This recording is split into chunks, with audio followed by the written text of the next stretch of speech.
Welcome back. Today is Friday the 10th of April and we are joined Bienvenido de by nuevo. and Professor Hoy es John viernes, Mearsheimer. 10 de abril, y nos acompaña nada menos que el profesor John Mearsheimer. Gracias por volver a estar con nosotros. Siempre es un placer, Glenn. Estos son tiempos realmente locos. Vimos que Trump amenazó con aniquilar toda la civilización iraní, con sus más de 90 millones de ciudadanos. Luego aceptó el alto el fuego repentino, que aparentemente socavó casi de inmediato. Después proclamó la victoria y empezó a distanciarse de algunos de los requisitos clave del acuerdo de alto el fuego. Es confuso, así que esperaba que, si alguien puede arrojar algo de luz sobre esto, fueras tú. If anyone can shed some light on this, it would be you. Sí, creo que es algo confuso, sin duda. Y creo que, como el presidente Trump, ya sabes, se contradice con frecuencia y dice cosas escandalosas, a veces parece difícil entender qué está pasando aquí, pero en realidad creo que es bastante sencillo. Si miras sus dos tweets del lunes, te dicen mucho. Ahora bien, ¿qué estoy diciendo exactamente? Creo que desde una perspectiva general, hay que entender que el presidente Trump está desesperado por poner fin a esta guerra. Entiende perfectamente que estamos cerca de caer por un precipicio, que si esta guerra no se detiene, podríamos acabar en una depresión global peor que la que vimos a finales de los años 20, y quiere hacer todo lo posible para evitarlo. And he wants to do everything he can to avoid that. So you get two tweets on Monday morning. Así que el lunes publica dos tweets, uno por la mañana y otro por la tarde, y son muy diferentes, sin duda, pero ambos muestran señales de desesperación. Por la mañana dice que va a borrar a Irán de la faz de la tierra, que va a destruir la civilización iraní para siempre. Es una amenaza genocida de primer orden. Es el tipo de lenguaje que uno esperaría de Adolf Hitler, no de un presidente estadounidense. Lo que ocurre aquí es que está desesperado. Yemana sin accords has los que zinaut angehins en antes tenga que atacarlos esa misma tarde. Quiere que admitan la ruta. That evening. He wants them to concede defeat.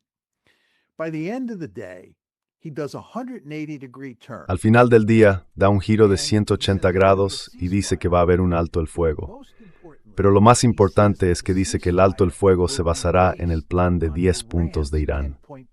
Ahora bien, hay que entender que hay dos planes sobre la mesa.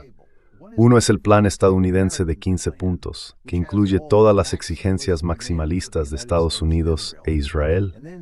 Y luego está el plan iraní de 10 puntos, que incluye todas las exigencias maximalistas de los iraníes. Dice que las negociaciones se llevarán a cabo sobre la base del plan iraní de 10 puntos. Esto es realmente bastante notable. Afirma que el plan de 10 puntos ofrece una base viable para un acuerdo. Y de nuevo, se trata de las exigencias maximalistas del gobierno iraní. These are the maximalist demands of the Iranian government. He says, furthermore, in the tweet, that Dice además en el tweet que casi todos los puntos de fricción entre las dos partes se han resuelto. De nuevo, notable. remarkable. ¿Qué está pasando aquí? Básicamente ha encontrado la vía de salida, y esa vía de salida consiste en admitir la derrota. Es la única vía de salida. Desde hace tiempo tenía dos opciones. Una era subir la escalada, que es lo que amenazaba con hacer por la mañana, pero, como he sostenido durante mucho tiempo, no puedes subir la escalada porque pierden cada paso. Y la idea de que va a aniquilar a Irán, eso no es aceptable. No se puede hacer. Así que no puede escalar. Tiene que encontrar una vía de salida. Pero la única vía de salida es rendirse, admitir la derrota. But the only off-ramp is surrender, is to concede defeat. And what he does in the second tweet, again, he reverses. Y lo que hace en el segundo tweet, de nuevo, cambia de marcha, va en la dirección opuesta y admite la derrota.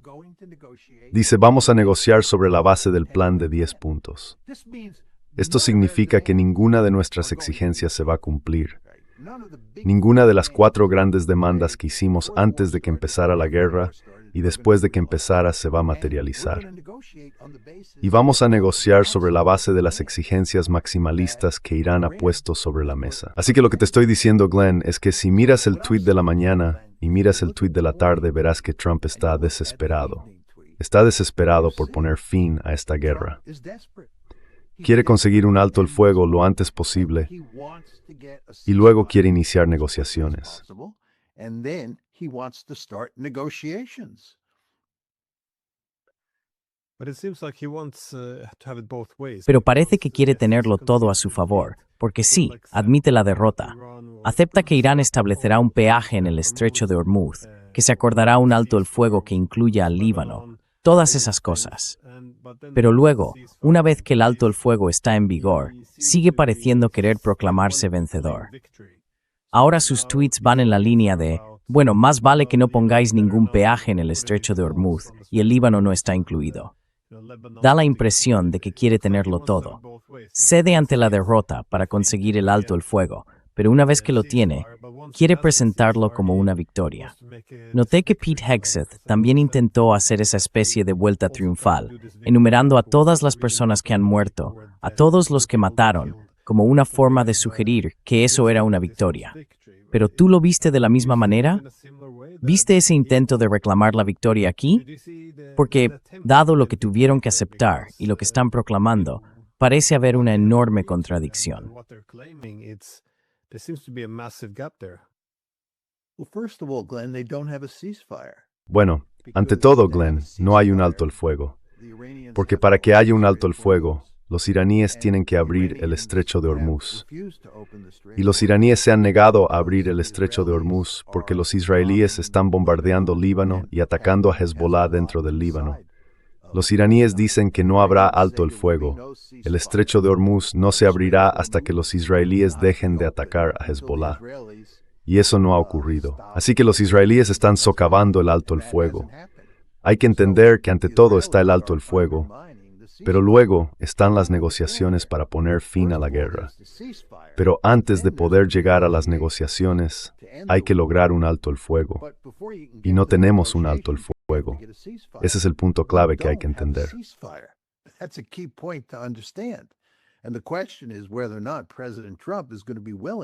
Y la cuestión es si el presidente Trump estará dispuesto o no a presionar a Netanyahu de una manera realmente seria para que deje de atacar a Hezbollah. Y entonces obtendremos un alto el fuego.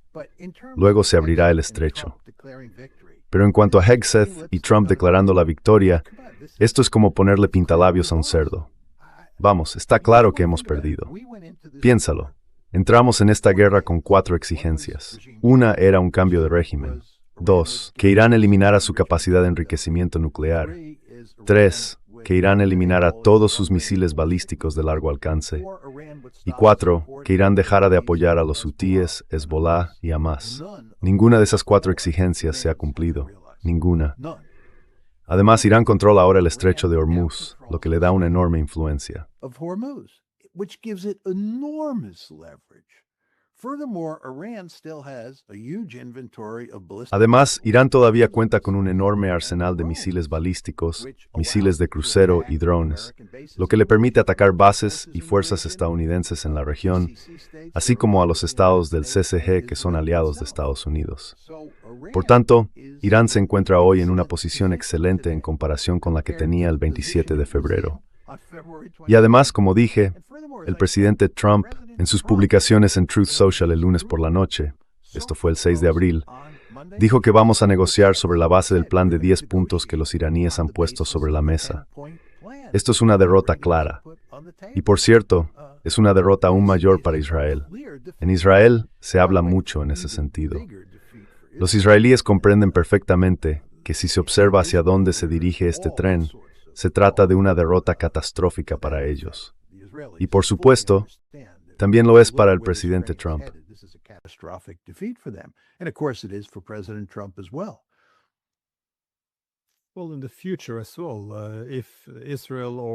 Bueno, en el futuro, si Israel o cualquiera de los estados occidentales quiere atacar Yemen, atacar Líbano o cometer genocidio contra los palestinos otra vez, entonces Irán podría simplemente cerrar o aumentar el peaje. Tienen diferentes pasos en la escala de escalada que pueden tomar. Pueden bloquear algunos barcos. No lo sé. Esto da un poder instrumental enorme a los iraníes. Quiero decir, parece que saldrán de este conflicto quizá no como una superpotencia, pero al menos cercanos with the Dingthling.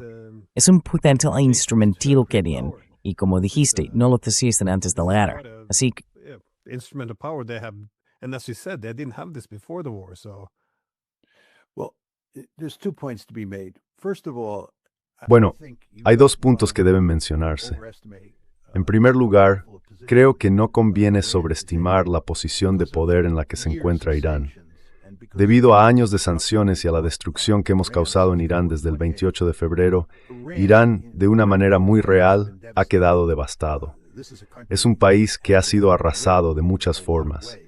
Así que la idea de que están saliendo de esta guerra en buena forma es errónea. Tendrán que gastar muchos miles de millones de dólares durante muchos años para recuperarse, o incluso acercarse a recuperarse, de todos los daños que nosotros y los israelíes les hemos infligido. No cabe duda, sin embargo, de que, dado que controlan el estrecho de Hormuz, tienen una enorme capacidad de influencia. They have a huge amount of leverage. And I take it a step further, Glenn. You want to remember that Y yo iría un paso más allá, Glenn. Tienes que recordar que los hutíes son sus aliados. Son uno de los 3 grupos con los que los iraníes mantienen una relación muy estrecha. Los hutíes, Hezbollah y Hamas. Y los hutíes pueden cerrar el estrecho que conduce fuera del Mar Rojo, como ya han hecho en el pasado. Así que los iraníes, trabajando con los hutíes, tienen la capacidad de bloquear el tráfico que sale del Mar Rojo a través del estrecho de Bab el-Mandeb. Y también tienen la capacidad de bloquear el tráfico que sale del Golfo Pérsico a través del estrecho de Hormuz. Así que sí, tienen una enorme capacidad de presión, no hay duda de ello. enormous leverage. There's just no question about that. And this is going to present huge problems for the Israelis. Y esto va a suponer enormes problemas para los israelíes en el futuro y también para los estadounidenses. Y por cierto, Glenn, solo para llevar esto un paso más allá, si observas las exigencias maximalistas de los iraníes, una de ellas es que todas las fuerzas militares estadounidenses abandonen la región. Me cuesta creer que eso vaya a suceder. Pero señalaría que tenemos 13 bases. Bueno, mejor dicho, teníamos 13 bases en la región el 28 de febrero. Y The New York Times informa que de 13 bases, todas han sido destruidas o gravemente dañadas. Solo hay que pensar en eso. Nuestra presencia en el Golfo ha sido gravemente socavada por esta guerra. In the Gulf has been seriously undermined by this war. The 13 bases that we depended on are basically gone. Las 13 bases de las que dependíamos han desaparecido prácticamente, o casi.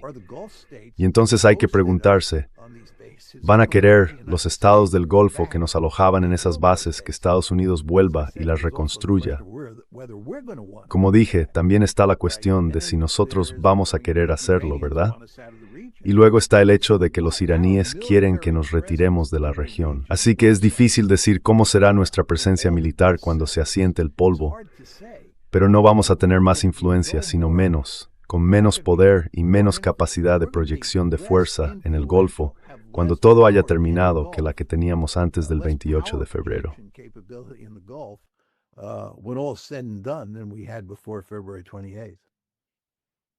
it's quite extraordinary that how. Es realmente extraordinario lo horrible que fue esta guerra. But again, Pero de nuevo, fue una derrota. Y no estoy seguro de qué más podría haber hecho Trump, aparte de aceptar la derrota, porque evidentemente había una creciente desesperación.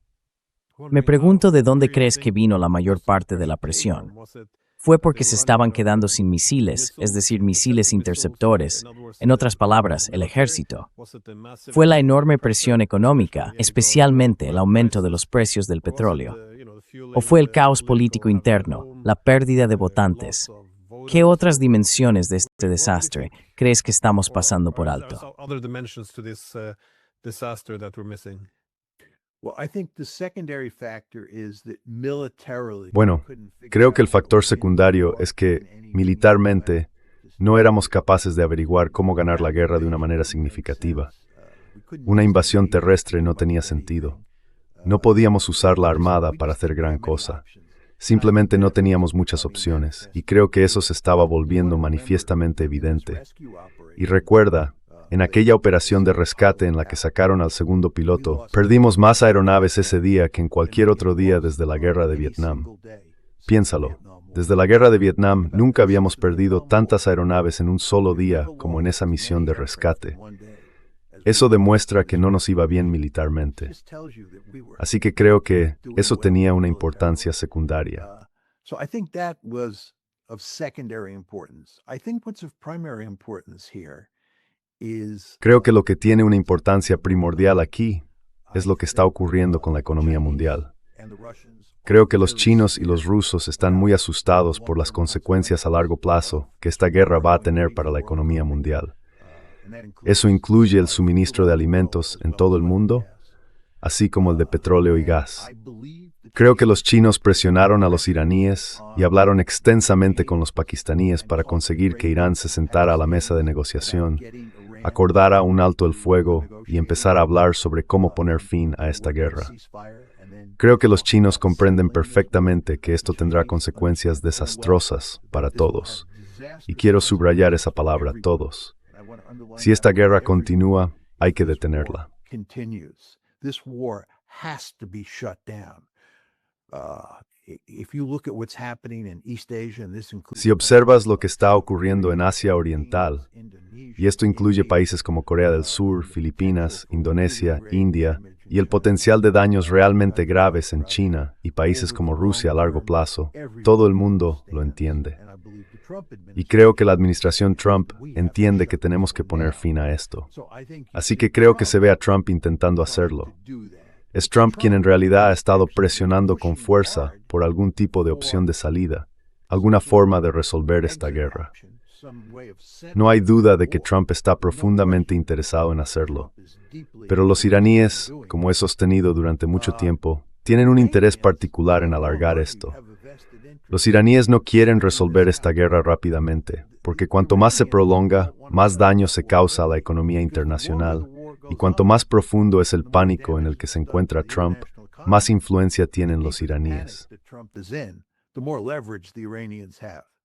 So it's no problem, I think, from the Así que no es un problema, creo, desde el punto de vista iraní, si el alto el fuego no funciona, porque a medida que el conflicto continúa, su influencia aumenta. Pero aún así, creo que lo que ha ocurrido aquí es que los chinos, trabajando con los pakistaníes y directamente con los iraníes, ejercieron una gran presión sobre Irán. Puede que incluso hayan involucrado a los rusos para presionar a Irán a sentarse en la mesa de negociación, porque esto hay que detenerlo. Así que creo que, al observar la situación actual, si retrocedes a esos dos tweets del presidente Trump del lunes, esto fue el 6 de abril, y avanzas hasta el presente y luego proyectas hacia el futuro, creo que es la economía global la que realmente está llevando la iniciativa aquí. really is driving the train here. Yes, probably true. I think even now that Sí, probablemente sea cierto. Creo que incluso ahora, bueno, aunque la guerra terminara ahora, la cantidad de daños ya causados es bastante enorme, especialmente para los europeos y los asiáticos. Quizá podamos incluir a África en esa misma categoría, pero hemos visto algunos informes sobre más tropas estadounidenses dirigiéndose a la región. No lo sé, no he visto las cifras exactas, pero ¿crees que esto es, quiero decir, parece poco probable que Trump quiera volver a intentarlo, porque no estoy seguro de qué va a hacer con las tropas? Como dijiste, tener botas sobre el terreno nunca tuvo mucho sentido. ¿O es simplemente una forma de presión, esperando que Estados Unidos tenga un poco más de influencia en las negociaciones? Porque, ya sabes, esto es solo un alto el fuego de 2 semanas que se supone debe dar lugar a un acuerdo de paz real. an actual peace agreement, and that peace agreement is going to be very difficult for Trump to get. Because Ese acuerdo de paz va a ser muy difícil de conseguir para Trump en este momento. El acuerdo de alto el fuego es un poco ambiguo.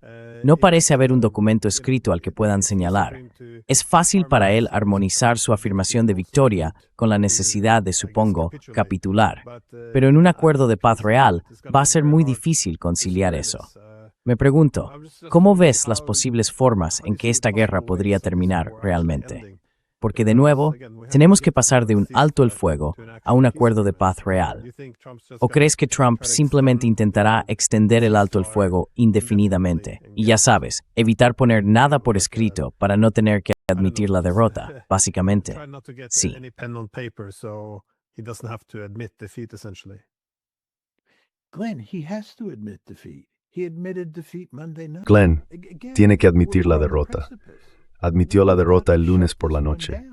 De nuevo, estamos al borde del abismo. Tenemos que cerrar esto. No tiene otra opción. Hablas de enviar fuerzas terrestres a la región, una opción de fuerza terrestre. ¿De verdad crees que eso va a funcionar bien? ¿Que eso va a lograr un acuerdo rápido? ¿Estás de broma?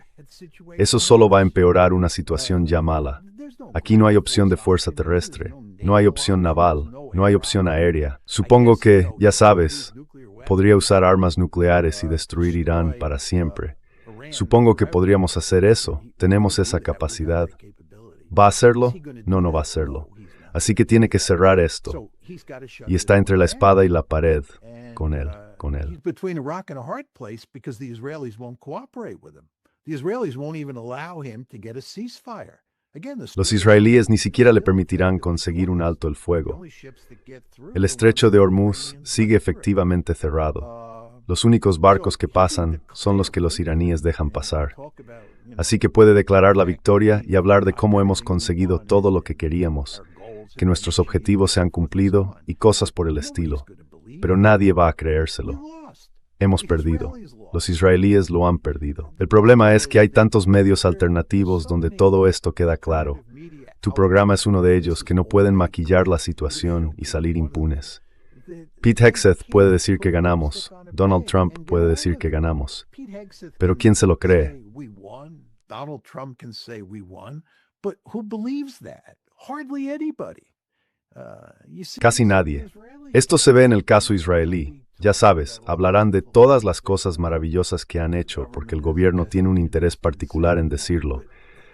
Pero mucha gente va a señalar que ese argumento es absurdo. No ganaron, perdieron. Así que lo que yo le diría al presidente Trump, y no creo que necesite que yo se lo diga, porque estoy seguro de que sus asesores le están diciendo lo mismo, es que esto tiene que detenerse de inmediato. Estoy seguro de que eso es exactamente lo que Vance le está diciendo. Apostaría mucho dinero a que le está diciendo eso, que esto tiene que detenerse. Y están enviando a Vance a liderar este equipo de negociadores porque conocen a Vance.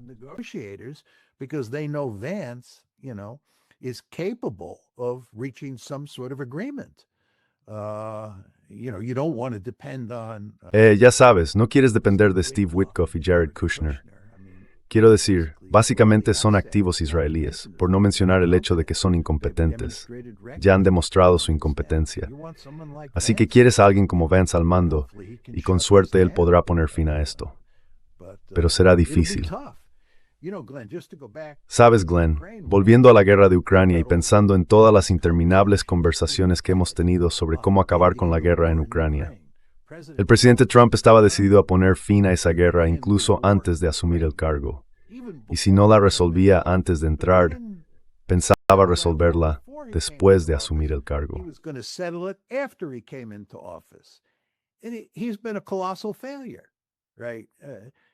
Ha sido un fracaso colosal. Él y sus lugartenientes han estado dando tumbos y han hecho un desastre con las negociaciones para poner fin a la guerra en Ucrania. Es la banda que no da una a derechas, ¿verdad? Pues aquí estamos ahora intentando poner fin a otra guerra y vuelve a ser la administración Trump. Y la pregunta que uno tiene que hacerse es, ¿pueden hacerlo? Si los implicados son solo el presidente Trump, Steve Witkoff y Jared Kushner, diría que estamos en serios problemas. Pero Vance es nuestra gran esperanza aquí. Es el chico nuevo en la ciudad en lo que respecta a negociar con un adversario, y todos esperamos que pueda lograrlo.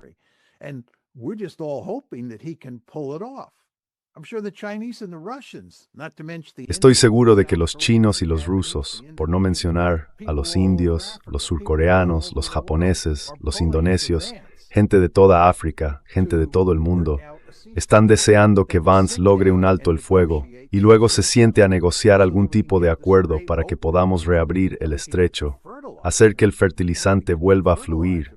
Tenemos que conseguir que ese fertilizante fluya y que el petróleo y el gas vuelvan a moverse también. No vamos a volver de inmediato al statu quo anterior en cuanto a la cantidad de esos bienes que salen del Golfo, pero será un buen comienzo. Tenemos que hacerlo de inmediato, y creo que el presidente Trump lo entiende. Es difícil no darse cuenta de lo que está ocurriendo aquí. Estoy seguro de que países de todo el mundo están llamando a la Casa Blanca cada día, diciendo que esto es un desastre colosal. Hay que hacer algo.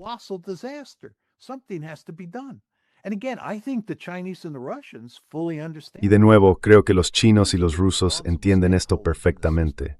Estos son los actores responsables dentro del sistema. Los chinos y los rusos, no Estados Unidos. Pero creo que en cierto momento, incluso Estados Unidos, incluso la administración Trump, capta el mensaje. Esta es mi interpretación de la situación. Y de nuevo, Glenn, te diría que vuelvas atrás y mires las dos publicaciones que escribió en Truth Social el lunes. Lo que dijo por la mañana sobre aniquilar la cultura iraní y luego lo que dijo por la noche. Dio un giro de 180 grados y dijo: aceptamos el plan de 10 puntos de Irán como base para las negociaciones. Esto es realmente notable y refleja la desesperación. Y por cierto, si él no lo entiende, si me equivoco, si él y sus lugartenientes no lo entienden, dales una semana o dos más. Entenderán lo que está ocurriendo aquí en términos de la economía mundial.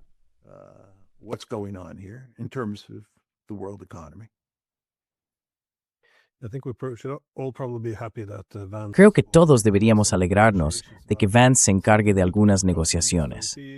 Podría salir algo bueno de esto. Si tiene éxito, al menos más éxito que Witkoff y Kushner, entonces quizá Trump tenga la sensatez de enviarlo también a Moscú. Porque Vance parece más auténtico, no solo en su oposición a la guerra con Irán, sino también en su deseo real de poner fin a la guerra en Ucrania. No parece tener ya ningún interés en seguir arrojando más vidas y dinero a este gran agujero negro. Así que, de nuevo, podría salir algo bueno de esto, quizá. Pero así es.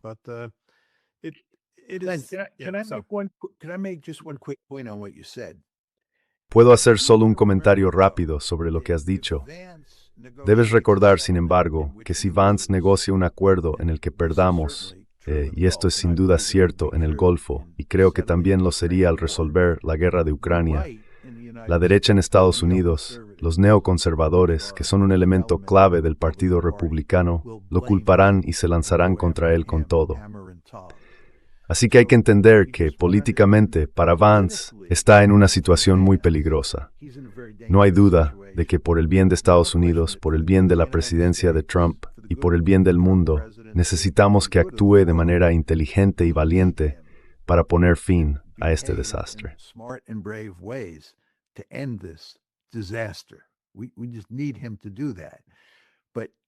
Solo necesitamos que haga eso, pero si tiene éxito, y esperemos que así sea, pagará un precio político aquí en Estados Unidos. La pregunta que debes hacerte es si eso afectará la forma en que afronta estas negociaciones. Sin duda, es consciente del punto que acabo de mencionar. Quiero decir, es un hombre muy inteligente, estés o no de acuerdo con sus opiniones políticas.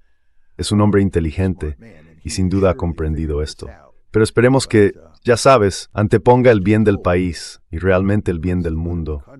Suena raro decirlo, pero en realidad estamos hablando del bien del mundo aquí, a sus propios intereses políticos estrechos, y que trabaje duro para lograr un acuerdo y tenga éxito.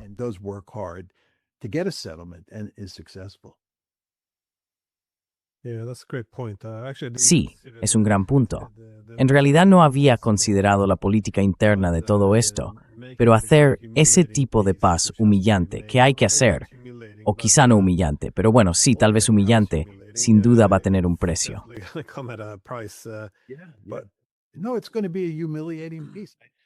No, va a ser una paz humillante.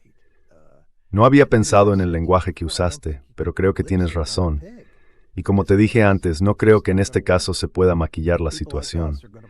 Simplemente no va a funcionar, porque gente como nosotros va a señalar lo que está ocurriendo. Incluso medios como el New York Times y el Wall Street Journal, al final tendrán que admitirlo y decir que esto es una derrota real. Y por cierto, también lo verás en Israel. Quiero decir, hablamos de que Donald Trump cometió un error catastrófico. Pues bien, Bibi Netanyahu, un error enorme. Y como dije antes, no conviene subestimar los problemas que están teniendo en Líbano. Exacto, no les va bien. A los israelíes no les va bien en Líbano.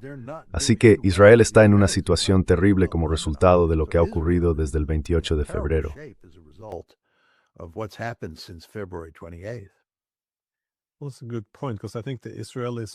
Bueno, ese es un buen punto, porque creo que los israelíes también apostaron todo a eliminar a Irán aquí.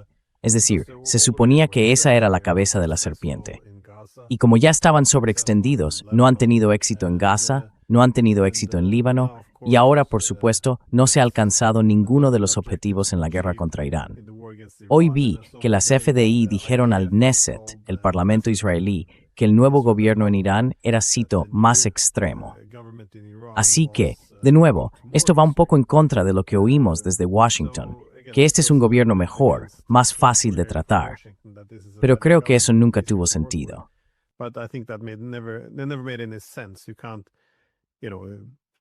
No puedes, ya sabes, no puedes bombardear un país hasta hacerlo pedazos y luego suponer que las relaciones van a mejorar, especialmente si el país que bombardeaste hasta hacerlo pedazos acaba saliendo victorioso en la guerra.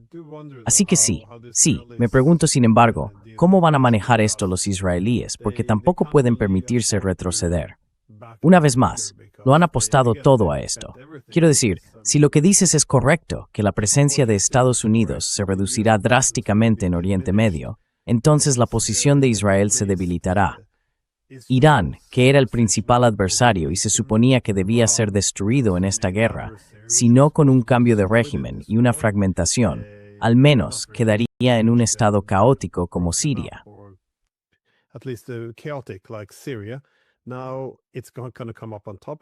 Ahora va a salir ganando. Quiero decir, esto es un espectáculo de horror para los israelíes. Es difícil imaginar que vayan a aceptar esto. No estoy seguro de qué más pueden hacer, salvo lanzar un arma nuclear contra la capital iraní.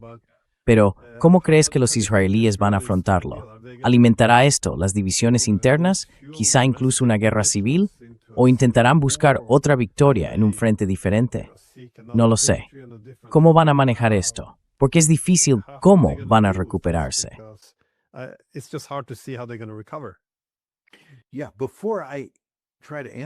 Sí. Antes de intentar responder a esa pregunta, permíteme señalar que esta guerra ha causado un daño significativo a la relación entre Estados Unidos e Israel.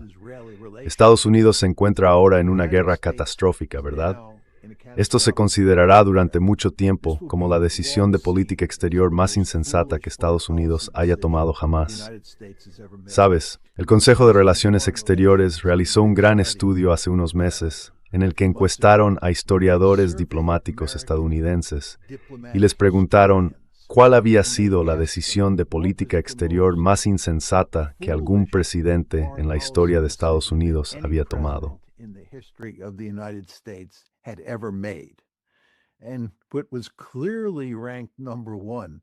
Lo que claramente ocupó el primer lugar fue la decisión de George W. Bush de invadir Irak en 2003. No tengo absolutamente ninguna duda de que la decisión de atacar Irán el 28 de febrero será vista como una decisión mucho peor que la invasión de Irak en 2003. No hay duda de que la invasión de Irak en 2003 provocó grandes problemas. Fue una decisión catastrófica en sí misma. No hay duda de eso. Causó un enorme daño en la región, a la reputación de Estados Unidos y así sucesivamente. Pero, en mi opinión, palidece en comparación con la decisión que tomó el presidente Trump el 28 de febrero.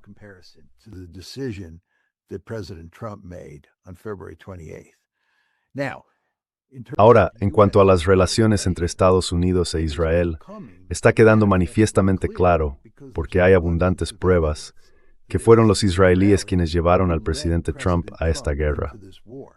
Un gran reportaje del New York Times que se publicó recientemente, describiendo el proceso de toma de decisiones, dejó claro que casi nadie en el Estado profundo, ni siquiera muchos de los asesores más cercanos de Trump, estaban entusiasmados con esta empresa. De hecho, muchos de ellos eran serios escépticos, incluido el director de la CIA, el vicepresidente y otros. Pero el presidente Trump lo hizo porque el primer ministro Netanyahu y David Barnea, el jefe del Mossad, le convencieron de que esto conduciría a una victoria rápida y decisiva. So it is widely recognized. Así que se reconoce ampliamente que fueron los israelíes quienes nos llevaron a esta guerra desastrosa. That's point number one. Ese es el primer Point punto. number two, Y el segundo punto es que al observar lo que está ocurriendo ahora, son los israelíes quienes nos impiden lograr un alto el fuego para poner fin a esta guerra desastrosa. Este hecho no pasa desapercibido para la mayoría de los estadounidenses. Las opiniones en Estados Unidos, las del público estadounidense, las de la élite estadounidense, sobre Israel están experimentando un cambio profundo. Se puede ver en los datos de las encuestas. Y en mi opinión, esta situación solo empeorará con el paso del tiempo, porque una vez que cesen los disparos, se asiente el polvo y la gente empiece a reflexionar sobre las causas de este desastre. Y hay algo que debes recordar, Glenn.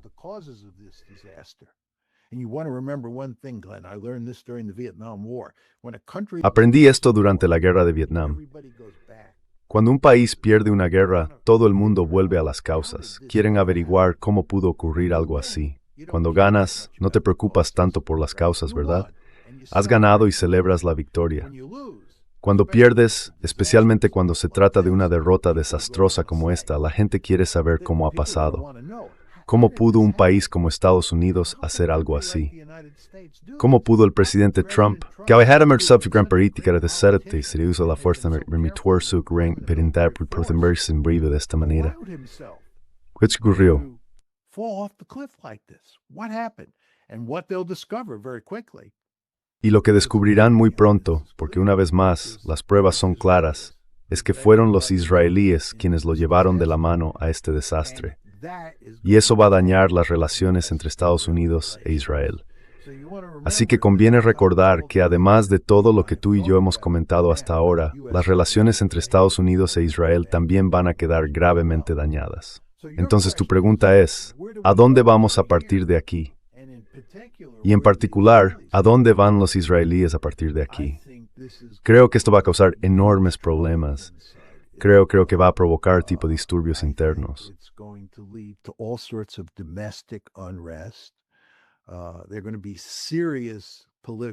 Va a haber enfrentamientos políticos serios entre Netanyahu por un lado y otros líderes políticos por el otro, sobre quién es responsable de esto y qué precio debe pagarse, y así sucesivamente.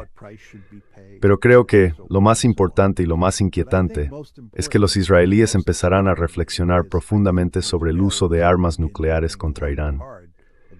Creo que para la mayoría de los estadounidenses, y esto es ciertamente cierto también para los europeos, entendemos que Irán no representa una amenaza seria para nosotros. Es decir, Irán no es una amenaza seria para Estados Unidos. Ellos no nos atacaron. Fuimos nosotros quienes los atacamos. ¿Cómo puede ser Irán una amenaza seria para Estados Unidos?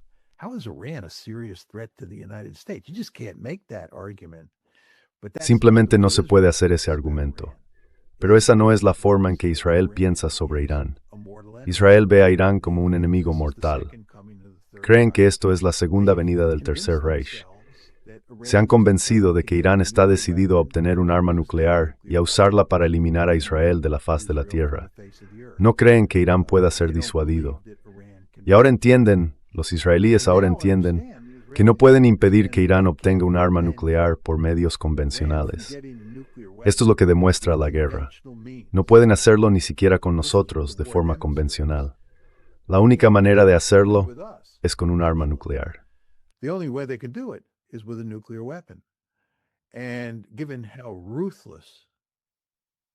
Y dado lo despiadados que son los israelíes y lo dispuestos que están a participar en comportamientos genocidas y asesinos, no me sorprendería que usaran un arma nuclear contra Irán. Así que se podría argumentar que sí, Israel está en serios problemas y que la amenaza iraní no es menor que nunca, sino mayor que nunca. Se puede hacer ese argumento desde su perspectiva. Pero la pregunta que uno debe hacerse entonces es, ¿a dónde lleva eso? Estamos hablando de un país que no tiene problema en ejecutar genocidios y que se ha convencido de que se enfrentará a un Estado genocida armado con armas nucleares en Irán en el futuro. Y eso uno puede imaginar que intenten usar o que realmente usen su arsenal nuclear contra Irán.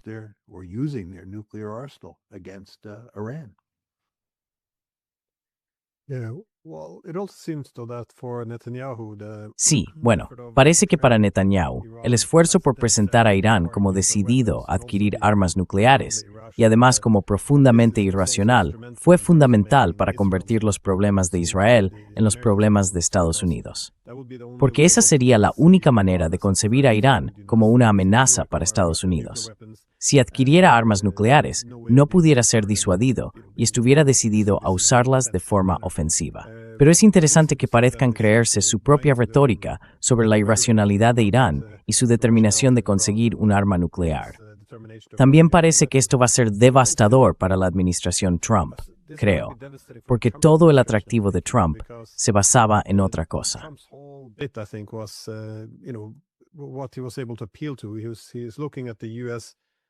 Él estaba observando el declive relativo de Estados Unidos, es decir, su poder en el mundo, su ejército, su economía, la posición de las personas en la sociedad, y en esencia atribuía esto a líderes débiles y necios, la debilidad de Obama, la debilidad de Biden y también la insensatez de involucrarse en todas esas guerras.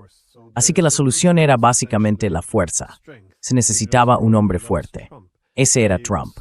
Era fuerte. Si era simplemente duro, decidido y asertivo, eso era, en esencia, la medicina que haría que Estados Unidos volviera a ser grande.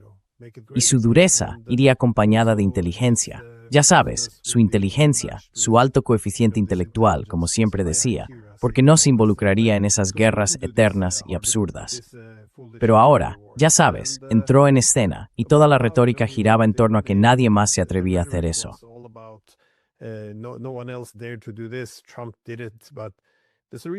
Trump lo hizo, pero hay una razón por la que nadie más lo hizo. Y ahora, por supuesto, es el presidente de la guerra y ha hecho algo imprudente. Quiero decir, toda su persona, toda su imagen de hacer que América vuelva a ser grande, parece haberse dañado. Incluso ha perdido a sus principales partidarios. Probablemente le viste reprender a Tucker Carlson, Alex Jones, Candace Owens, a todas esas personas que le habían apoyado cuando era el presidente de la paz. Así que ya tenía muchos problemas antes de esta guerra, y ahora todos esos problemas son mucho, mucho peores. Entonces, ¿cómo crees que esto va a afectar? Bueno, la economía internacional, por supuesto, es un desastre. La derrota militar fue una vergüenza. Pero ¿qué crees que esto va a hacer a la situación política dentro de Estados Unidos?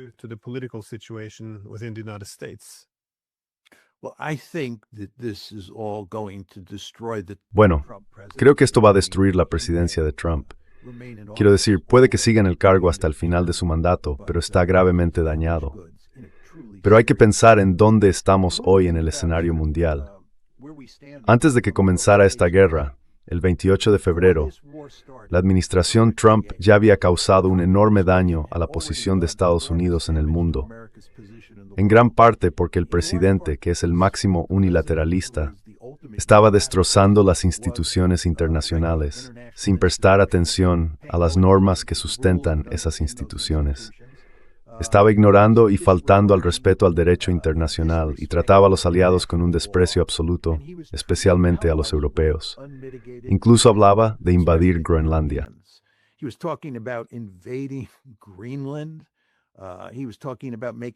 Incluso hablaba de convertir a Canadá en el estado número 51. Y si ibas a Asia Oriental, los japoneses y los surcoreanos, esto fue antes del 28 de febrero, tenían serias dudas sobre confiar en Estados Unidos para su seguridad. Y por supuesto, durante 2025, había dañado gravemente lo que habían sido buenas relaciones con la India. Las relaciones entre Estados Unidos y la India se deterioraron ese año. Así que Estados Unidos, antes del 28 de febrero, ya estaba en serios problemas en cuanto a su política exterior. Y lo que ha ocurrido desde el 28 de febrero solo nos ha perjudicado aún más. Si observas las relaciones entre Estados Unidos y Europa, piensa en todos los daños causados por la guerra de Ucrania, luego en todos los daños causados por el asunto de Groenlandia. Y ahora tenemos esta situación en la que el presidente Trump está, en la práctica, intentando mostrar a los europeos del hecho de que no podamos derrotar.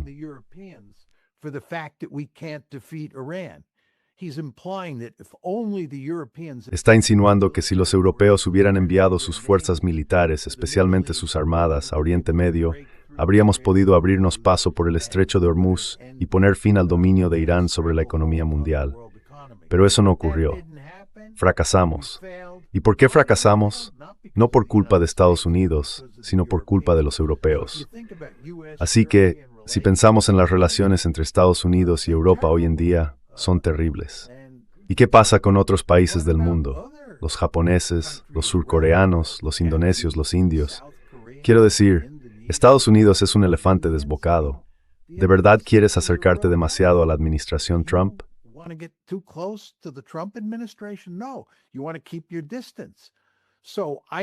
No, quieres mantener las distancias. Creo que, en lo que respecta a nuestra política exterior, ha causado un daño aún mayor que antes del 28 de febrero, y no veo cómo va a salir de este lío. De hecho, pienso que si acaso, su comportamiento se volverá más errático con el paso del tiempo. Es un hombre que cree que es un genio. Cree que tiene el toque de Midas. Cree que todo lo que hace le sale bien y que siempre sale victorioso. Simplemente no va a poder sostener ese argumento en este caso. Esto no es como todos los casos anteriores de los que salió indemne. Por tanto, está gravemente deteriorado como presidente de los Estados Unidos, incluso si consigue cerrar este asunto con relativa rapidez.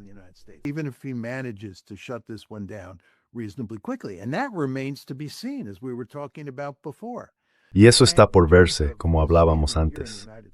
En cuanto a su posición aquí en Estados Unidos, no hay manera de que no sufra un golpe político enorme. Ya se le puede ver, como señalabas, atacando a personas como Candace Owens, Tucker Carlson y Alex Jones. Todos ellos han sido grandes partidarios suyos en el pasado, y ahora está en una guerra de grandes ligas con ellos. Esto no va a mejorar su posición. Además, si observas lo que está ocurriendo dentro de la base MAGA y entre los evangélicos cristianos menores de 50 años, creo que tiene problemas políticos realmente profundos en casa y también en el ámbito de la política exterior.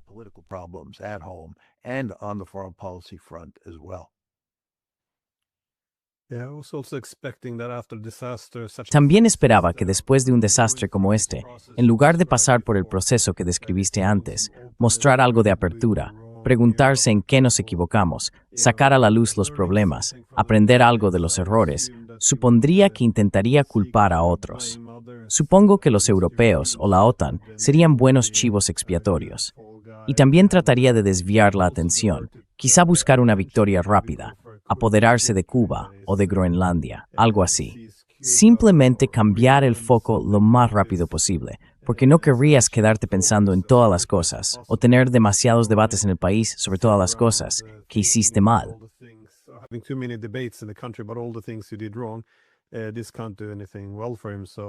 Esto no puede traerle nada bueno.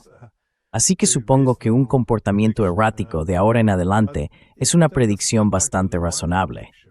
Pero si damos un paso atrás para ver el panorama general, ¿cómo crees que será el mundo después de esto?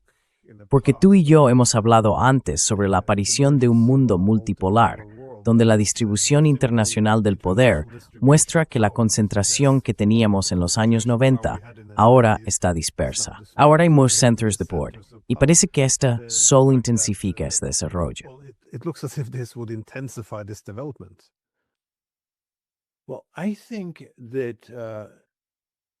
Bueno, creo que Estados Unidos ha perdido evidentemente esta guerra, y eso se irá haciendo cada vez más claro para más y más gente.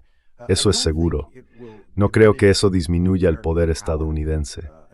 Pienso que el poder de Estados Unidos se basa en sus capacidades materiales, y perder esta guerra no afectará la cantidad de poder que tiene el país. Para ilustrar este punto, me gusta referirme a la guerra de Vietnam. Perdimos la guerra de Vietnam. Fue una derrota catastrófica y decisiva, pero no afectó el poder estadounidense. Seguimos siendo tan poderosos como siempre. Dicho esto, no quiero negar ni por un segundo que perder una guerra en Irán tendrá un impacto profundo en nuestra capacidad para proyectar ese poder en todo el mundo y para influir en otros estados de manera favorable a Estados Unidos.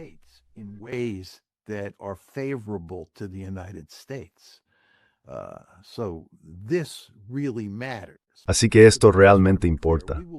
De nuevo, solo quiero dejarlo claro, seguiremos siendo tan poderosos como siempre, y vivimos en un mundo multipolar, Como sabes, Glenn, mi argumento es que vivimos en un mundo multipolar desde 2017. Las otras dos grandes potencias del planeta son China y Rusia, y no van a desaparecer. De hecho, se podría argumentar que están en una mejor posición como resultado de esta guerra en relación con Estados Unidos. Pero no es que China y Rusia se hayan vuelto más poderosas en comparación con Estados Unidos a causa de la guerra. No creo que eso sea lo que ha ocurrido.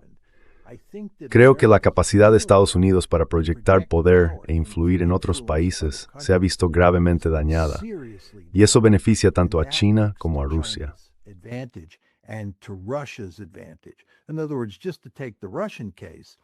En otras palabras, por poner el caso de Rusia, la economía rusa se ha beneficiado de que Estados Unidos haya levantado las sanciones a Rusia, especialmente en lo que respecta a la venta de petróleo.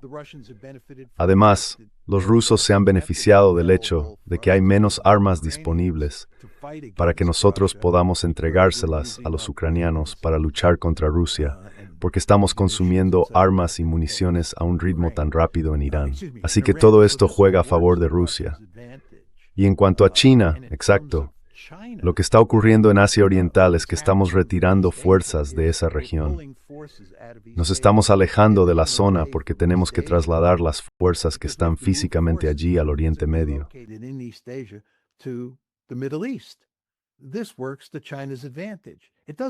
Esto beneficia a China. No cambia el equilibrio de poder, pero sí nuestra capacidad para contener a China en Asia Oriental. Crea una situación en la que nuestros aliados en Asia Oriental ya no confían mucho en nosotros. No solo estamos alejándonos de Asia Oriental y retirando fuerzas militares de la región, sino que además, ¿se puede confiar en el juicio estadounidense?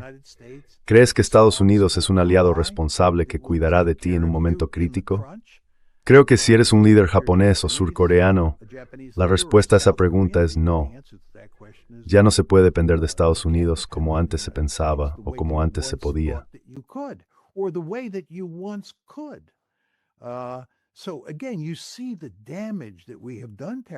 Así que una vez más, ves el daño que nos hemos hecho a nosotros mismos. Y volviendo a nuestra discusión sobre el Golfo y hacia dónde podríamos acabar, puede que perdamos esas 13 bases, que nunca volvamos a ellas, y que tengamos mucha menos capacidad para proyectar poder en el Golfo después del 28 de febrero de la que teníamos antes. Así que, como ves, nuestra posición de poder en el mundo, en cuanto a nuestra capacidad para proyectar poder e influir en otros países, ha quedado gravemente dañada.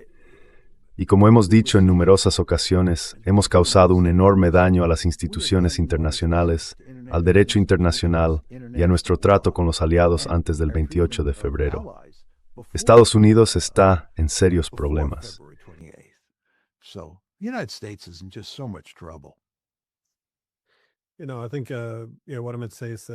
Sabes, creo que lo que diría es que se trata de un declive relativo, ya que están surgiendo otras potencias. Porque si Irán hubiera podido ser eliminado, eso habría debilitado a los rusos y a los chinos, y supongo que habría fortalecido la posición de Estados Unidos. Pero medir la capacidad de proyectar poder también en términos del sistema de alianzas probablemente sea un buen enfoque, porque como dijiste, los estados del Golfo están ahora en una posición muy vulnerable. Sé que la retórica hacia los iraníes es un poco dura, pero en algún momento, si se espera que la presencia estadounidense disminuya, tendrán que intentar hacer las paces con sus vecinos.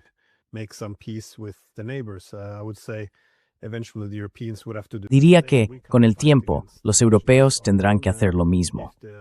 No podemos luchar contra los rusos por nuestra cuenta. Si los estadounidenses reducen su presencia, tendremos que aprender a llevarnos bien con los rusos. Podría decirse que esto también forma parte de los cálculos que están haciendo en Asia Oriental. En cuanto a la OTAN, no parece ser una víctima, sino una de las organizaciones más afectadas por la guerra de Irán, simplemente por las acusaciones mutuas. ¿Cómo crees que se verá afectada la OTAN por la forma en que terminó esta guerra?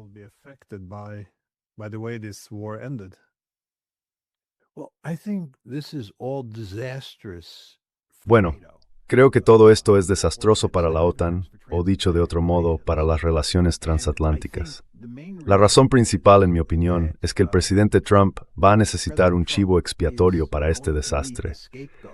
Los europeos probablemente serán el chivo expiatorio número 1, porque no va a culpar a Benjamin Netanyahu, que es a quien debería culpar, y realmente no puede culpar a sus asesores, porque ninguno de ellos estaba entusiasmado con esto. Quizá Pete Hegseth lo estaba, quizá se deshagan de Pete Hegseth, pero creo que lo que va a hacer es culpar a los europeos, y va a argumentar que si los europeos hubieran aportado su parte, si hubieran acudido en nuestra ayuda, habríamos ganado la guerra.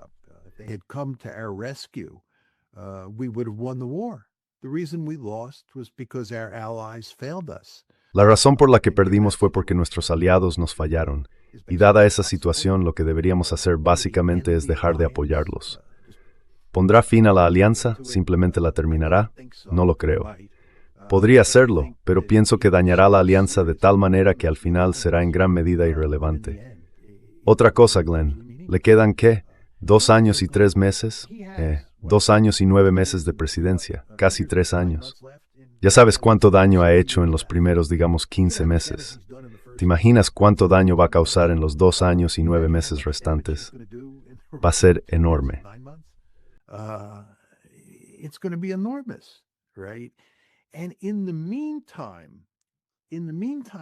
Y mientras tanto, los europeos tienen que idear algún tipo de estrategia defensiva para hacer frente a los rusos. Quiero decir, tú y yo pensamos que su evaluación de la amenaza rusa está completamente exagerada. Pero el hecho es que las élites europeas sí creen que existe una amenaza rusa seria. Demos eso por hecho. Y también reconocen que ya no pueden depender de Estados Unidos. La asociación transatlántica ya no existe. ¿Llamas a esto una asociación? Ya no está ahí. Así que los europeos, durante los próximos 2 años y 9 meses, tienen que averiguar cómo afrontar esta situación. Y eso les va a llevar a relegar a la OTAN a un segundo plano y a no tomársela en serio.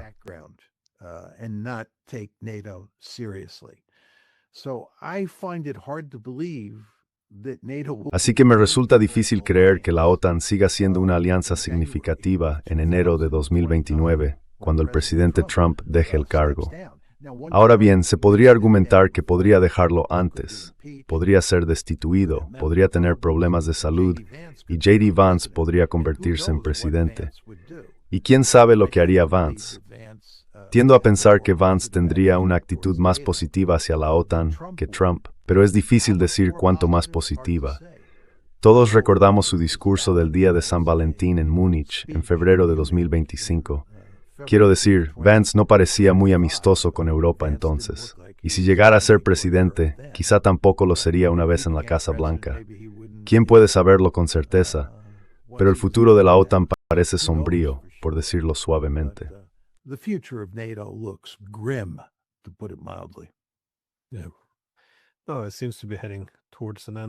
Sí, no, parece que se está acercando a su fin. Pero por extensión, ¿qué significará todo esto? La derrota en la guerra de Irán, todas las armas y el dinero que se gastaron, y los nuevos problemas económicos para los europeos. ¿Qué significa eso para la guerra de Ucrania? Porque veo que Zelensky ha estado activo en Twitter, y ahora que la guerra de Irán ha terminado, está animando a todos a volver a centrarse en Ucrania. Pero cuesta ver que Trump tenga ganas de implicarse más allí. Así que, si se tienen en cuenta todas estas variables, ¿qué cabría esperar? ¿Cómo crees que se verá afectada la guerra de Ucrania por la derrota en la guerra de Irán y por la fragmentación que estamos viendo ahora en la OTAN?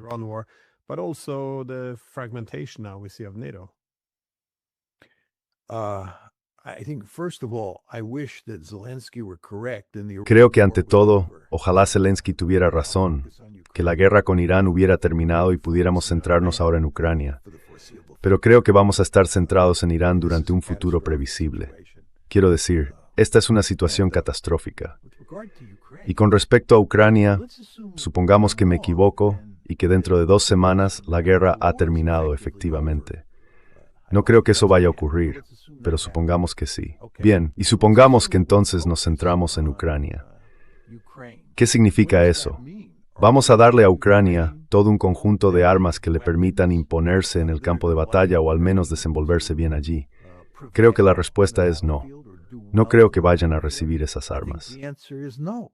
I don't think they're going to get those weapons. We have run down the inventory to the point where the last thing Hemos reducido el inventario hasta el punto de que lo último que queremos hacer es entregar armas y recursos militares valiosos a los ucranianos. Simplemente no va a suceder. Y en cuanto a los rusos, necesitamos el petróleo ruso en los mercados globales. Lo necesitamos, ¿verdad?, para evitar una catástrofe económica. Así que a los rusos les seguirá yendo bien económicamente, al menos a corto plazo. Estoy seguro de que se están preparando para lanzar una serie importante de ofensivas contra los ucranianos. Y los ucranianos, como tú y yo hemos comentado muchas veces, están en una situación desesperada.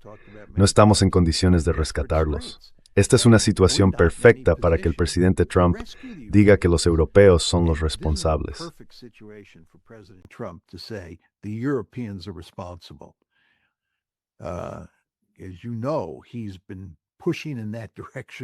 Como sabes, lleva mucho tiempo impulsando en esa dirección. Así que deja que los europeos se ocupen de la situación en Ucrania, porque hay que entender que, si personas como tú y yo tenemos razón, Glenn, y es solo cuestión de tiempo antes de que los ucranianos se derrumben en el campo de batalla, los rusos los expulsen del Donbass y conquisten aún más territorio en el frente oriental, el presidente Trump querrá evitar que le culpen por ello. Querrá culpar a los europeos de la derrota de Ucrania. Estoy seguro de que en su cabeza se está preparando para crear una situación en la que, si los ucranianos pierden ante los rusos y estos logran una victoria en esa guerra, pueda decir que es culpa de los europeos.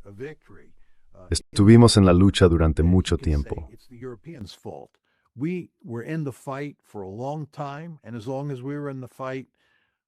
Y mientras estuvimos en la lucha, a los ucranianos les fue bastante bien. Pero no podíamos continuar indefinidamente porque teníamos otras responsabilidades en todo el mundo. Y por cierto, en cuanto a esas otras responsabilidades, en lugares como Oriente Medio, los europeos no nos ayudaron. Así que nos vimos en una situación en la que tuvimos que traspasar la responsabilidad de ocuparse de Ucrania a los europeos, y ellos fracasaron. Son responsables de esta derrota. Así que lo que hará de ahora en adelante será culpar a los europeos de lo que está ocurriendo en Ucrania, mientras al mismo tiempo no les proporciona el armamento necesario para que los ucranianos puedan mantenerse en el campo de batalla. Y además, culpará a los europeos de la derrota en Irán. Quiero decir, así es como actúa el presidente Trump. No es alguien que asuma nunca la responsabilidad.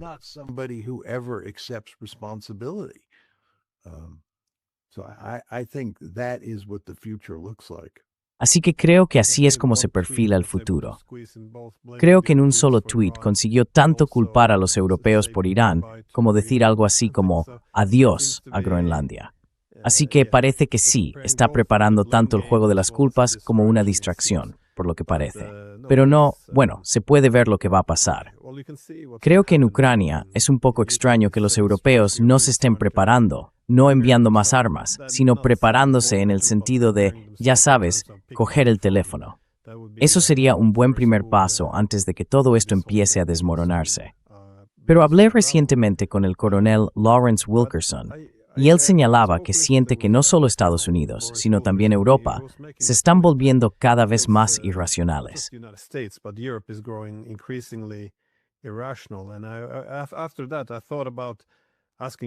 Y después de eso, pensé en preguntarte, tenemos una buena teoría en relaciones internacionales sobre la racionalidad y las hegemonías en declive, o sobre las hegemonías colectivas como Estados Unidos y Europa.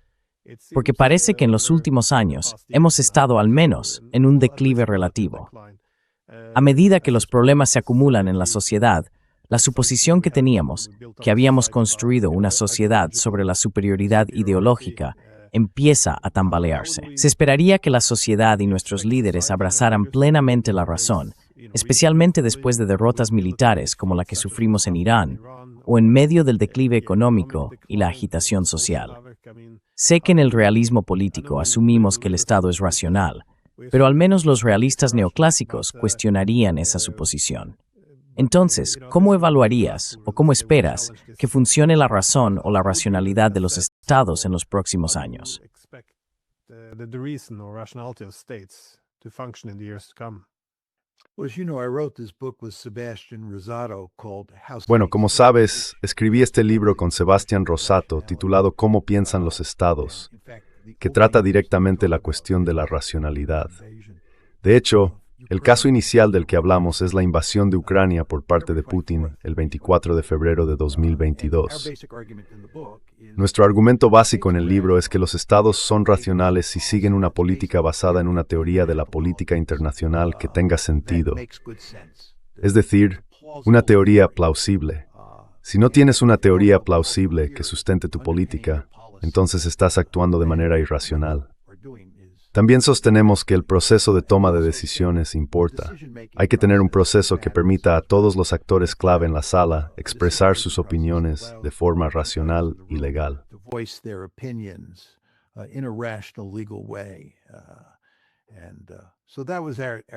Y sí, esa era nuestra definición.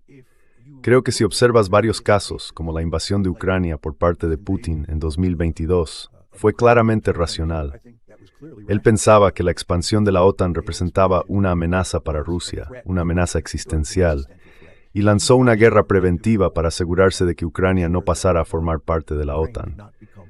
Así que, en nuestra opinión, fue una decisión racional. Se podría argumentar que fue una decisión equivocada, que fue ilegal o inmoral. Pero si una adhesión nacional o no depende de si existe una teoría plausible que sustente la política. Ahora hablemos de los europeos. Now, let's just talk a little bit about the Europeans. I believe that the Europeans' behavior towards the United Creo que el comportamiento de los europeos hacia Estados Unidos, que a menudo se califica de irracional, en realidad no lo es, porque tiene una teoría sencilla que lo sustenta, una teoría que se podría considerar legítima. ¿Qué quiero decir con esto? Los europeos tienen un interés profundamente arraigado en mantener a Estados Unidos activamente implicado en Europa. Quieren que el chupete estadounidense siga en su sitio. Otra forma de decirlo es que los europeos quieren que la OTAN se mantenga intacta. Por lo tanto, harán todo lo posible por acomodar a los estadounidenses para que estos no se enfaden con ellos y permanezcan en Europa. Porque es muy importante, desde un punto de vista estratégico, que los europeos tengan ese chupete estadounidense en su lugar. Ahora bien, se podría argumentar que esa estrategia es errónea. Now, you can argue that that strategy is wrong. You can have a different theory that says that Podrías tener una teoría diferente que diga que tendría mucho más sentido que los europeos se armaran de valor, entendieran que su estrecha relación con Estados Unidos ha terminado, que ya no pueden depender del chupete americano y que por tanto deberían actuar de otra manera. Un buen realista como yo diría que así es como deberían comportarse. Pero eso no significa que la estrategia que han adoptado sea irracional, porque existen distintas estrategias basadas en diferentes teorías. La cuestión es, ¿tienes una teoría plausible? Y creo que el comportamiento de los europeos hacia los estadounidenses se basa en una teoría plausible. Creo que es la teoría equivocada, pero hay muchas teorías diferentes y todas ellas son plausibles. Those theories are all plausible. I could go into this in greater detail. I won't now. Podría entrar en más detalle, pero no lo haré ahora. En cualquier caso, creo muchas de las cosas que hacen los europeos no son irracionales. Sí creo que están equivocadas, ¿de acuerdo? Pero que algo esté mal no significa que sea irracional. Permíteme darte un ejemplo de eso. La expansión de la OTAN. La expansión de la OTAN fue rechazada por casi todos los realistas. Porque todos los realistas como yo tenemos una teoría sencilla que dice que si acercas la OTAN a la frontera rusa, los rusos van a reaccionar y vas a tener un conflicto, un problema realmente serio. Por lo tanto, no quieres expandir la OTAN. Y si lo haces, eso va a traer grandes problemas.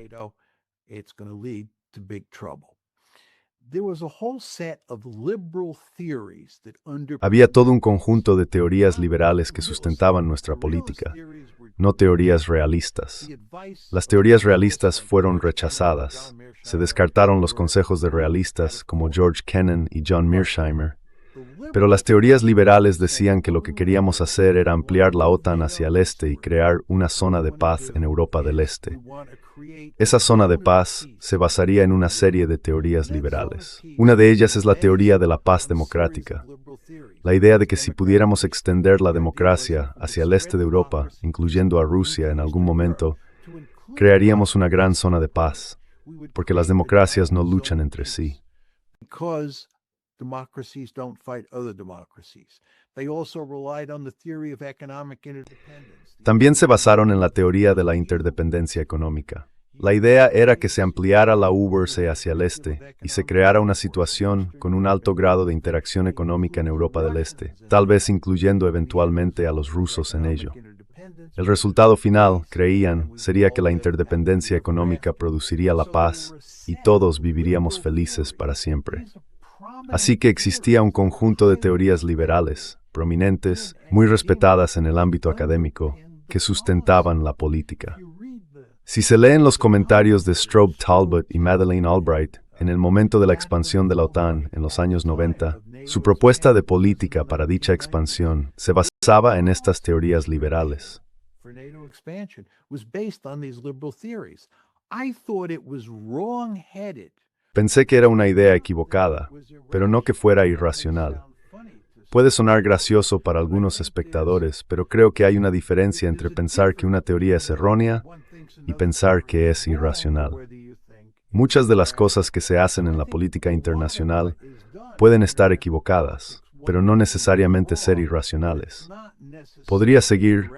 Hay muchos ejemplos del comportamiento estadounidense en particular, e incluso exemplificaron no opine de break de Steph Thanks, de ser Kellen Ball la gal de irracional.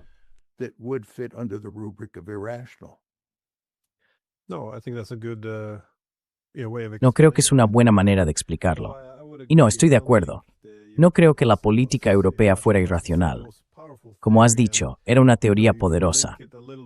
Y ya sabes, se puede vincular un poco tanto al realismo político como al liberalismo, es decir, a la paz hegemónica.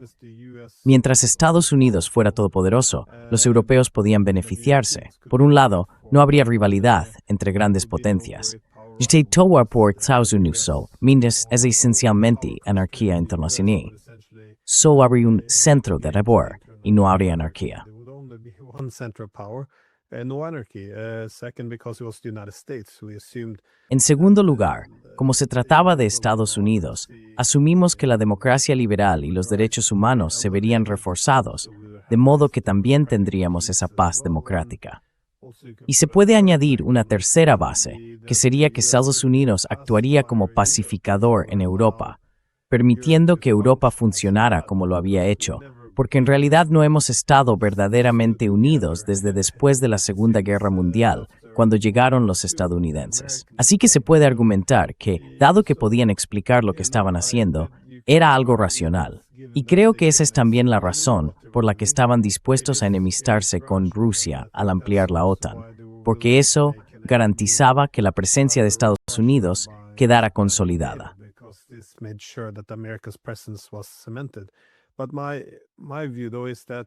Pero mi opinión es que podría haber sido una buena estrategia, pero se convirtió en la única estrategia, lo que significó que no hubo imaginación política para nada más. Así que ahora, dadas las realidades políticas actuales, es decir, el orden unipolar, no se trata solo de una política, sino de una distribución real del poder. Se ha acabado. Y vemos que por esta razón es de interés para Estados Unidos cambiar sus políticas, centrarse menos en Europa. Ahora empieza a parecer irracional, porque simplemente volvemos a la esperanza y esperamos que Estados Unidos permanezca en Europa por una especie de alianza de democracias, aunque no sirva necesariamente a sus intereses. Así que es algo muy extraño de ver. Permítame preguntarle, señor. Sí. Let me just ask, sir, yeah. Can I just make two more points about... ¿Puedo hacer solo dos comentarios más sobre todo este tema de la irracionalidad?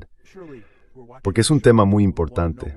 La gente que está viendo este programa seguramente querrá saber si fue racional que el presidente Trump atacara a Irán el 28 de febrero. Creo que fue irracional. ¿Y por qué lo pienso? La teoría básica que sustentó la decisión de atacar a Irán el 28 de febrero era que podíamos usar únicamente el poder aéreo para derrocar al régimen e instaurar otro que básicamente siguiera el compás de Estados Unidos, que se rindiera ante nosotros y hiciera lo que quisiéramos. Pero sabemos, por la literatura sobre política internacional, que es bien comprendida por muchas personas en el ámbito político, que es prácticamente imposible lograr un cambio de régimen solo con el poder aéreo. Create regime change with air power alone. There is no theory of victory. No existe una teoría de la victoria que pueda considerarse racional si se basa en la idea de que se puede utilizar únicamente el poder aéreo para provocar un cambio de régimen.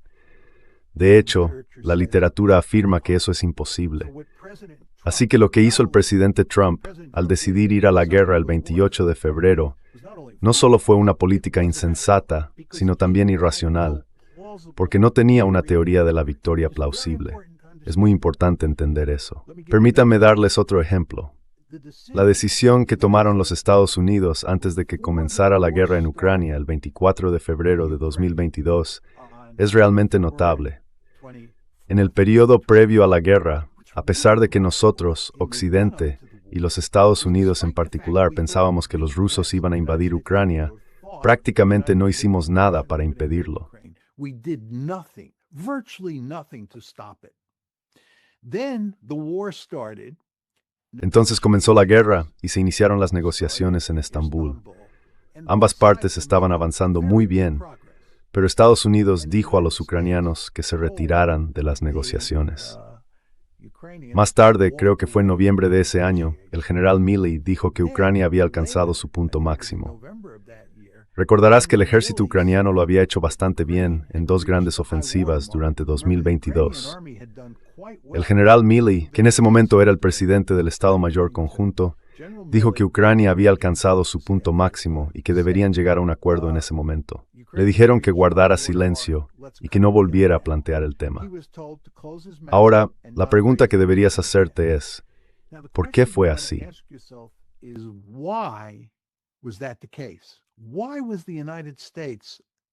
¿Por qué Estados Unidos no intentaba evitar la guerra? ¿Y por qué luego les dijo a los ucranianos que se retiraran y al general Milley que mantuviera la boca cerrada? La respuesta es en realidad bastante sencilla. Pensábamos que podíamos poner a los rusos de rodillas con sanciones económicas. Teníamos una teoría de la victoria basada en parte en que los ucranianos resistieran a los rusos en el campo de batalla. Ese era el primer punto. Pero en segundo lugar, creíamos que podíamos utilizar sanciones aplastantes para paralizar la economía rusa y literalmente sacar a los rusos del grupo de las grandes potencias. Esa era nuestra teoría de la victoria. En aquel momento pensé que era errónea, pensé que no funcionaría, pero creo que era una teoría de la victoria plausible. Creo que en aquel momento la mayoría de la gente que conozco pensaba que funcionaría.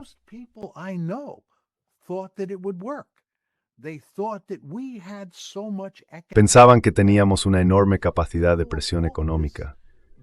Creían que toda aquella globalización de los años 90 y principios de los 2000 había creado una situación en la que Estados Unidos se encontraba en el centro de una red económica que le permitía ejercer una influencia coercitiva sobre países de todo el planeta, como lo hemos hecho con Irán, como lo hemos hecho con Venezuela, como intentamos hacerlo con China. Y eso era lo que pensábamos que funcionaría con los rusos. Creo que era una teoría de la victoria plausible. Yo no creía que funcionara, tenía una visión distinta, un conjunto diferente de teorías. Pero la cuestión es que no era irracional. Era errónea, pero no irracional. Ahora bien, volviendo al caso de Trump invadiendo Irán, eso sí fue irracional, porque no existía una teoría de la victoria plausible en ese caso.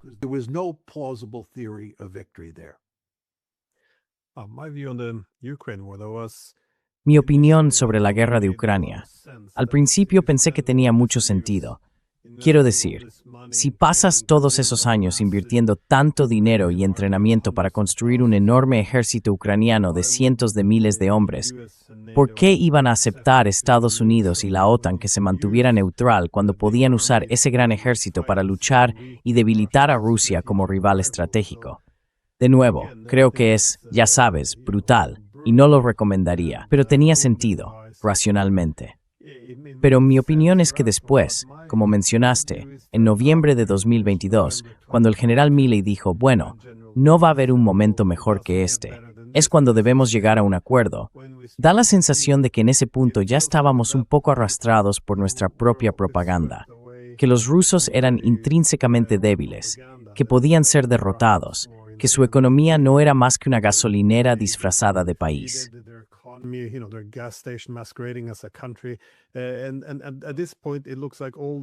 En este punto parece que toda la retórica que utilizamos para alimentar la guerra, de repente empezamos a creerla nosotros mismos. Y empecé a preguntarme, ¿hasta qué punto es esto racional? Porque si alguien venía y decía, bueno, en realidad tenemos que evaluar qué es lo que realmente tienen los rusos, inmediatamente era, no, eso es prorruso. Así que nuestra capacidad para evaluar la información y hacer predicciones razonables, parecía que todo eso había desaparecido. Lo ves también hoy en día. Todo el mundo más o menos entiende que la guerra no se puede ganar, pero aún así quieren seguir luchando. Para mí, ahora ya no hay una estrategia razonable, ni una teoría razonable de la victoria. Da la sensación de que sí, empezó siendo racional, brutal, pero racional, usando a los ucranianos para luchar contra su rival. Pero ahora siento que nos hemos alejado mucho. En fin, esa es solo mi opinión.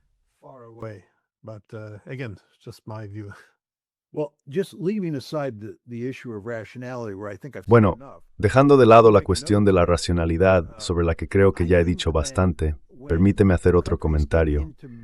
Creo, Glenn, que cuando los países se ensarzan en grandes guerras, les resulta muy difícil salir de ellas. He dicho a lo largo de los años, y creo que es porque para mí la guerra de Vietnam fue una experiencia formativa, que es fácil entrar, pero increíblemente difícil salir. Me gusta decir que es como intentar girar un enorme superpetrolero en el agua. No se hace rápidamente. Y creo que Irán podría ser en realidad una especie de excepción debido a toda nuestra discusión sobre las consecuencias económicas.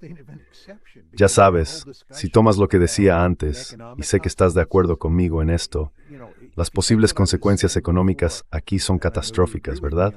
La estructura de incentivos podría ser tal que logremos poner fin a esta guerra con bastante rapidez, ¿no?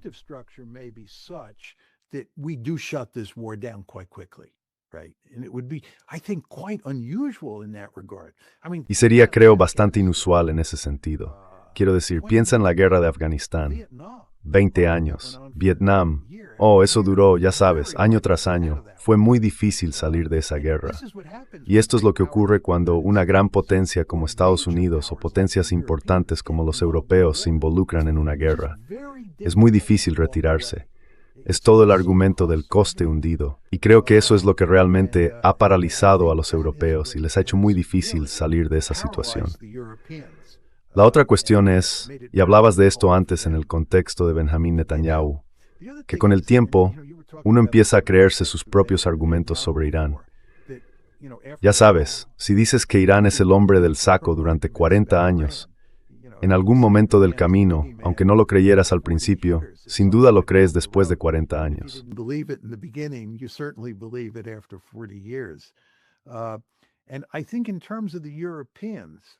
Y creo que, en cuanto a los europeos, antes de que comenzara la guerra en Ucrania, no pensaban que los rusos fueran una gran amenaza. Recordarás que en 2008, en la famosa cumbre de Bucarest, la cumbre de la OTAN en abril de 2008, los europeos representados por Angela Merkel y Nicolas Sarkozy se opusieron a incorporar a Ucrania en la OTAN. Merkel estaba firmemente en contra, al igual que Sarkozy. No es que los europeos pensaran que existía una gran amenaza rusa que hubiera que disuadir. De hecho, pensaban, como tú y yo, Glenn, que si se ampliaba la OTAN para incluir a Ucrania, Putin lo interpretaría como una declaración de guerra.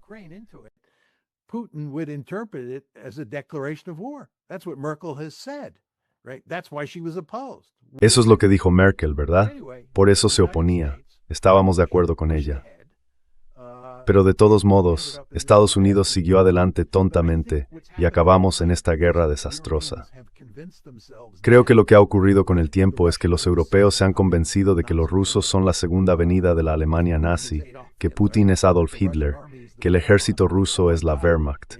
Y oh Dios mío, si no hacen algo, tendrán al ejército ruso en las playas de Dunkerque. Quiero decir, me cuesta creerlo. Sé que a ti también, pero ellos realmente lo creen. Es muy interesante cuando piensas en cuánto ha cambiado con el tiempo la forma en que los europeos perciben la amenaza rusa.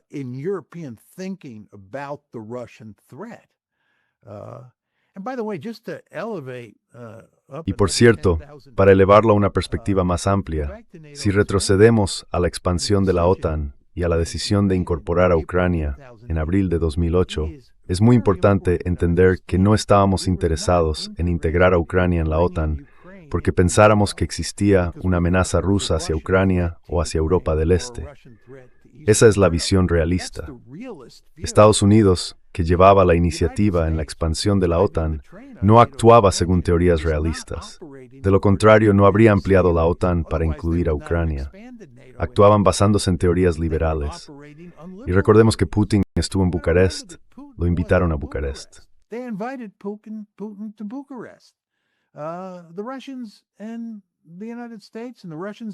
Los rusos, los estadounidenses y los europeos en realidad mantenían unas relaciones bastante buenas en aquel momento. No veíamos a Ucrania como una gran amenaza. Ahora Rusia se percibe como una amenaza realmente poderosa. Perdón, no Ucrania, Rusia. Es realmente notable el cambio que se ha producido con el tiempo. Pero menciono todo esto porque demuestra lo difícil que resulta ahora para los europeos cambiar su punto de vista y poner fin a esta guerra, lo cual, como tú y Glenn, Krusmar, será de interés para los estados europeos.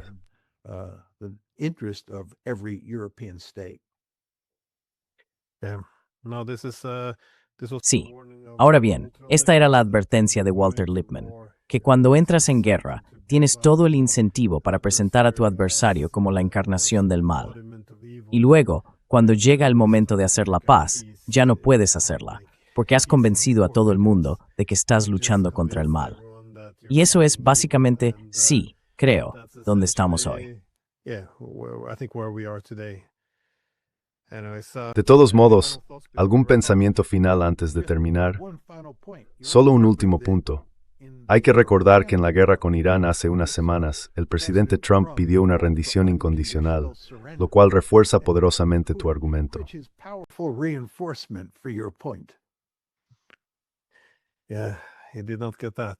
Sí, no lo entendió.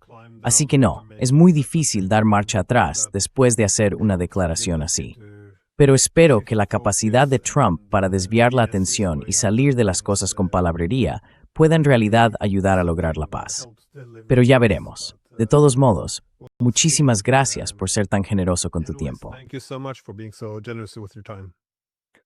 Un placer, Glenn. Como siempre, disfruté enormemente nuestra conversación.